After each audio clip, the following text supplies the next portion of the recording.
to ESPN out of the NBA. LA Clippers forward Kawhi Leonard has been diagnosed with a torn meniscus in his right knee. Sources confirmed to ESPN today. The Athletic first reported on Kawhi's injury. Okay, Doug? Yes. We've been talking about Kawhi at length this morning, and now that we have details on the severity of his injury, does your stance change? No, when did he hurt it? He hurt it before game 1 or game 2? I believe it was game 2. They hurt it, so he played. Wasn't that true? Wasn't that correct? Was it When he had game 31 one? and 32. No, he had 30 in game 1. Game 1 is what was reported. Oh, game 1. So he played game 1, then he played game 2. So he played game 2 with a torn meniscus.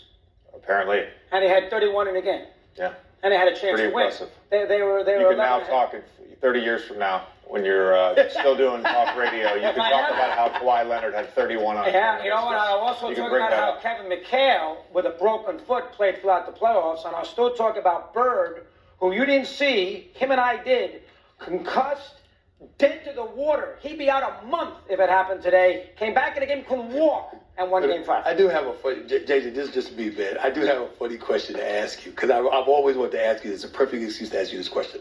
So that book, Blood in the Garden, that was written by the reporter from the New York Times that Spike Lee and I are going to do something with, it talked about a story when Charles Smith was hurt. And he walked in to a meeting with Pat Riley with street clothes. And Pat Riley stopped the meeting and looked at him and said, if everything was on the line and we needed you desperately for just 5 minutes, could you give it to us? And Charles Smith said, yeah. And Pat Riley said, then what the F are you doing here out of uniform? There you go. What do you think about that story? There you go. If I was a coach, and hopefully one day I will be, I wouldn't want my players to play with a torn meniscus, a broken foot, a concussion. I don't think it does any good. I think specifically in this time, again, I'll repeat what I said in the first hour. If a player goes out and plays with a torn hamstring or a broken foot or a concussion, in this day and age, it's readily apparent 2-3 possessions in that they need to be off the court. It's impossible. So everybody talks all the time. The 5, can you give us 5? Can you give us 10? Those would be brutal 5 minutes, 10 minutes, 15 minutes. Your team's going to lose. Okay. Your team's going to lose. Okay. Exploitation. Got it. That's the advantage.